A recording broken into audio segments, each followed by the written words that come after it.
u manipulun nga Saliu. Po kush ishin këta?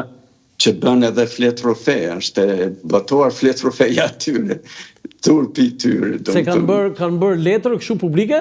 Po. Ku e botuan? Në zyrën e Saliut e kanë shkruar dhe ja kanë që. Dhe ku botua kjo, zoti Brozi? Jo, a kam qenë parlament, nuk e di, po letra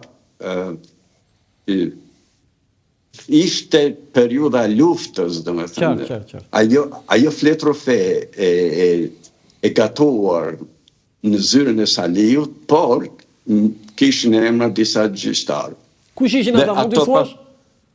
Nuk do i themi, ato pastaj, pasi jam shkaku unë morën detyra, u bën drejtues të gjykatës.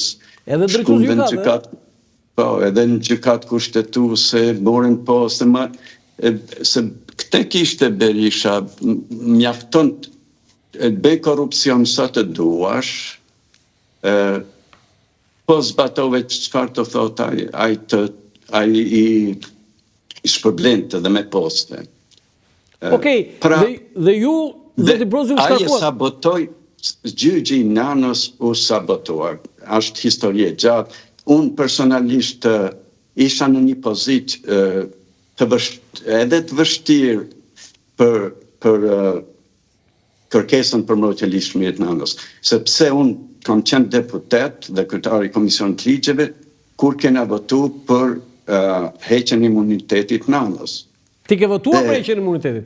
Po, kam votu dhe mendoja që ne du t'i japim drejtësisë hapësirën që të hetoj këdo që akuzohet për korupcion. Po kur pa dosjen, ishte me faj Nano apo jo?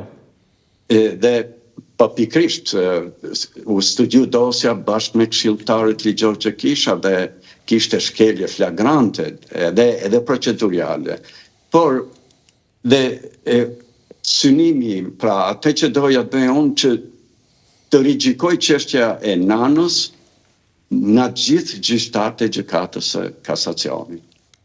Dhe pastaj vendimi do ishte si do vendoste gjithë trupa bashkuar gjyqtarë. Po ju vetë U sabotu gjyqi, nuk u bën dot. Okej, ju vetë kishit një bindje, ishte Nano i fajshëm apo jo? Po jo. Kishte dy akuza Nano. Një për shpërdorim detyre dhe një për vjedhjet pasurisë në dobi të tredhe. Kjo për të favor të tredhe nuk provojnë dhe ta themi dhe pak me gjuhë. Po Nana do vite për vete, jo që të përfitonin tjerët. Po t'ishte. Shumë e bukur kjo. Pra, ishte kjo kërkes për mbrojtje ligjshmërie që bëra, ishte gjyqi i minoritarëve, ishte lirimi i gazetarëve, ishin dhe gjyqet disa çështje tjera, ishte dhe një çështja Kryeziu, që ishte skandali i çfarë makinacionesh po bën të shiku kundër qytetarëve, kundër atyre që mendonin që nuk mbështesin Saliun 100%. Ose edhe atyre që po ndihmonin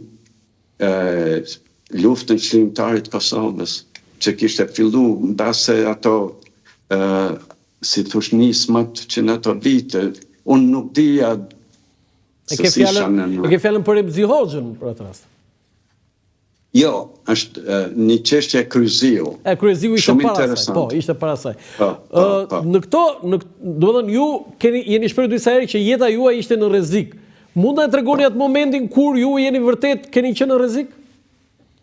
Jo, unë pra me 21 shtator të 95-s, unë kam qenë zyrë, duke punu masdite, ishte ora pra rreth orës 7 sa të darkës, isha në zyrë. Dhe me vinë 2 deputet, Ndre Legisi dhe Pandeli Majko. Të PS-s? Po. Dhe I kisha miq, se unë kam pas miq nga gjitha anë, do me thënë, nuk isha ai militanti partjak, edhe si deputet. Vlerësoja mendimet pozitive të çdo deputeti, kundërshtoja edhe ato me të cilat si isha dakord. Me vinë dhe me thonë, zefthon, a e di që parlamenti po mbledhet për të hequr? Thash, jo, s'kam në njëftim. Tha po, ka një propozim nga Saliu me të shkarkuar. Mirë, thash tani, unë s'di që parlamenti të bëj atë që do bëj. Thash, po të paktën me më thirrë, me më gjuhë, se unë s'di për çfarë. Nëse pastaj vinë me vjedhe një përfaqësues i ambasadës amerikane, pra ishte darkë, ishte ersu jashtë, vjen bilës kishin desh të mos e lejon me hynë në gjykatë. Dhe vjen ai në zyrë dhe më thot, a zef, a di që gjykata është rrethuar me shumë policë? Jo, thash, ku kam hyrë unë, 2 policë shërbimi që kam qenë, ishte rrethuar gjykata me shumë policë, edhe ta po di që parlamenti po diskuton me të heqë. Thash, sa po me thamë 1-2 deputet që erdhën takuan. Nëse, thash, po afrote ora 8 e darkës, po mësën në televizor, thash, dhe hapa televizorin që ishte aty për të dëgjuar lajmet. Dhe lajmi I parë me sa më men ishte përmbytjet në Lezhë dhe heqja e ime sekretar. Dhe lajmi I dytë ishte përmbytjet në gjykatën e lartë.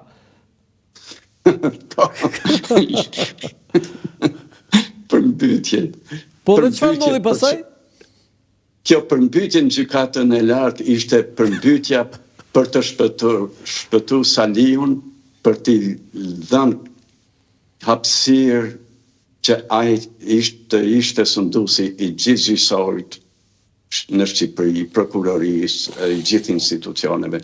Pastaj, të drejtë, unë atë natë kisha nënën në spital, edhe do them në atë moment, I përfaqësuesi I ambasadës amerikane, një mik shumë I mirë që I kam rujt marrëdhëniet, Karl Zibentrit, edhe më thotë, Zef, po të shoh që nuk po të shoh shumë të shqetësuar, pra ti u shkarkove. Fillova me qesh, thash, gjop, shkarkimi im ka kohë që është datuar nga Saliu, edhe prisja shkarkimin sepse ka qenë një luftë me një pushtetar, thash, edhe po më vjen keq, thash, për një gjë. Çfarë tha? Unë parandjej gjak në Shqipëri. Edhe 97 për fat të keq e provoj.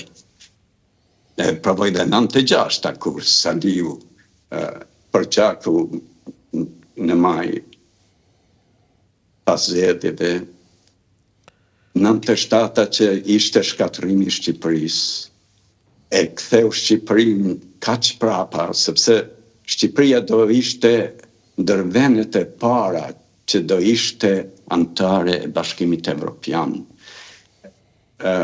Ndërsa piramidat dhe 98, djegja shkatrimi, përgjakja e Shqipërisë, e kthyen Shqipërinë dekadat të mrapa dhe është e pafalshme. Ju plotoni? Është dëgjo, kur vritën bi 3.000 sa vetë, kur bi 3.000 sa nëna e motra e vëllezër, e prindër, humbën njerëzit e tyre. Si mundet Shqipëria të harroj atë që i bërë gjëmë Shqipërisë. Si mundet. Po si mundet Shqipëria të harroj edhe 21 janari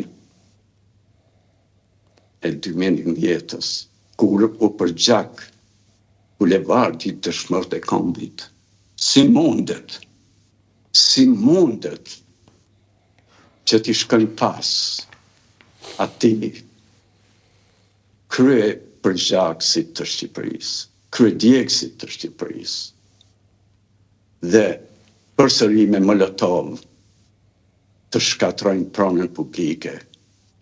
Si mundet? Është një pyetje që çdo shqiptar që i dhem vendi, familja dhe fëmijët duhet t'ja bëjnë vetes. Është e dhimbshme. Prandaj edhe e ndjej me shpirt sa dëm i ka bërë Salihu Shqipërisë dhe po vazhdon t'i bëjë. E kuptoj. Nuk e meriton Shqipëria atë gjën. E kuptoj. Foto tjetër, bile kemi disa foto regjia që ne duhet të kalojmë shpejt se kjo është një foto Pieter Abnori me Tomor Dostin edhe ju. Do doja një, se jemi dhe në limit se do dhënë atë pjesën më thelbësore e keni trajtuar, do doja një përcaktim për këto dy figura të djathët shqiptare, zoti Brozi. I kam pas shumë miq, kanë vujt, vinin, tamam, ato ishin të përsekutuarit, dhe në qoftë se ato do të ishin në krye të shtetit shqiptar, pra të ishte biles president i parë i takonte njërit nga Pieter Abnorit. Po dhe edhe kryeministër të ishin tamam një nga këto të vujturit dhe do isha i bindur që Shqipëria do kishte parë vetëm të mira, sepse nuk do kishte në krye një kriminal si Sali Berisha. Do kishte një të përvujtur që ai që ka vujtur në burgje politike, ai do dinte vlerat e demokracisë për vete, po dhe për Shqipërinë. Foto tjetër? Kam pas shumë respekt për të dy. Për të dy, edhe Tomor Dostin. E kalojmë gjykat e lartë, se e kisha vënë për të kujtuar atë momentin kur ju thatë rrethua. Në kratë djathtë është lajmi për ju, nëse ne mund ta, nuk e di nëse mund ta zoomojmë në gazetën shqiptare, ja. Dua të flas përpara kuvendit, është ajo që ju treguat. Gazeta shqiptare e viti 1995. A ju kujtohet ky shkrim? Po, biles nëse keni interes në basën parlament mund t'jenë edhe letrat që unë i dërgoja parlamentit, ku kërkoja që të më dëgjojnë shprehjet e ndrimet e mia. Okej, foto tjetër, sepse unë e kisha nga arkivi këtë. Po. Këtu jeni me Joseph Lake. Me ambasadorin Lake në zyrë. A i dha donation, se sot shqiptarët e kanë harruar. Sepse që t'jem i sinqert, shumë gjëra që bëshin qoftë edhe nga institucionet amerikane, nuk është se i dija unë dija rezultatin, do thëmë. Po jo atë që luaj. Po se si, pra dhe ambasadori Lake në ka arë në zyrë disa herë, ishte disi me i balancuar, po në zyrë jemi dhe aty jam bashkë me të fejume në atë periudhë, Dianën, që isha të fejuar. Ju sa ishit fejuar atëre në të kohë? Po. Diana, nga është Diana? Nga Tirana. Babaj nga Koqa, nënën nga Durrësi, por lindërit në Tirana. Lindër në Tirana. Diana, dhe ishe studentja juaj? Se këtu në Amerikë tinglo keq, thua që lidhës më thoshte... Përse tinglon keq? Që pedagogu të martohet me studente. Në Shqipëri ka qenë se ato njihnim në... Po, kishin diferenca, nuk kishte diferenca, ishte tjetër kulturë. Por unë, që t'jemi qartë, jam feju pasi ajo... Ishte diplomuar? Ishte në vitin e fundit, do me thënë dhe s'kishte provim me mua. E bukur kjo. Do me thënë ti e lidhur kur nuk kishte provim me ty. E bukur fare. Vajza ime, këtu thot, babi, zdu që shoqet e mija, apo ta din që ti e ke pas studentës, se këtu në Amerika shumë nuk tinglo hiq mirë. I thuaj që më tha një gazetar atje në Tiranë që në Shqipëri, jo, vetëm tinglon mirë, i thuaj, po tinglon shkëlqyer, se e një mirë pedagogu bashkëshorten e ardhshme. Po. Ju e morët vesh që Joseph Flake dha dorëheqjen pikërisht për atë që ai nuk arriti që të mos u shkarkonte ju, Berisha? Dëgjoj, në fakt,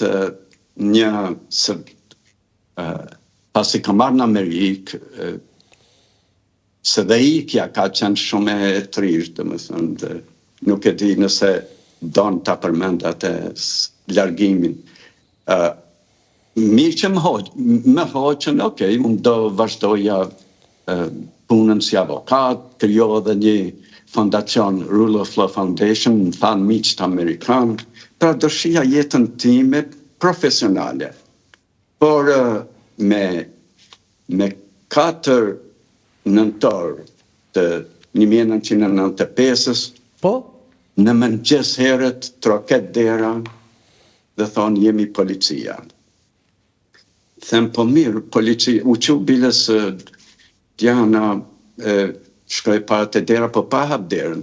Për fat, një pim që kishte qenë, ishte refugjat në Gjermani, imigrant në Gjermani, me kishte dërguar një kamera që kisha montu dhe të dera, që shihje kush në jashtë. Se unë një apartament, s'kishim rojen, unë në atë apartamentin që kam pas marrë para 90-ës, ilës ndjetër 90-ës. Dhe shohim, pasaj qëmë dhe unë i thëmë, po keni ndo një shkres, keni ndo një urdhër, jo thonë po hap derën. Ise themë derën nuk e hap, a e dini ligjin, ishte shumë herët në mëngjes, ditë shtunë, para orës 8 unë se hap derën dhe po të keni urdhër nga prokuroria, ku do që ta keni, futën i porterës, edhe pas taj procedojmë. Nëse u pa ty, përveç policëve me uniform ishin qafës, në ato tamam gangat me gjupa, lkuret, si flok gjata, u pa që qëllimi ishte ogurzi. Ditë shtonë, herët në mëngjes, po të kisha hap derën, në base edhe këtë intervjist do të kishim shansin të bënin. Duke që Saliu dhe Shiku edhe Zefin si qytetari thjesht e kishin frikë. Ose nuk donin ta shikonin as të gjallë. Pra, qëllimi më nuk ishte të më rëmbenin edhe u shduk pa zhur, pa gjunë. Po që ndodhi pasaj, juve ku shkuat? Pastaj, por ambasada amerikane, ato e dinin që Saliu nuk ndalot me kaq. Dhe më kishin thënë, për çdo që, për çdo shqetësim, du të na marrësh në telefon. E morë në telefon? Dhe ajo, atëherë ku më thanë, nuk e mora shumë, se ku e kishim lënë numrin e telefonit, nuk po e gjenim, ishte dhe me gjesë, edhe të stresi, t'jemi realist, është më në fund përmes arritëm të lidhëm me atë ambasadës, erdi aj, me makinën e ambasadës, plus kur unë mora në telefon se du të krijoja prova që apartamenti im është i rrethuar. E kisha mësu që Salihu mohon të vërtetën.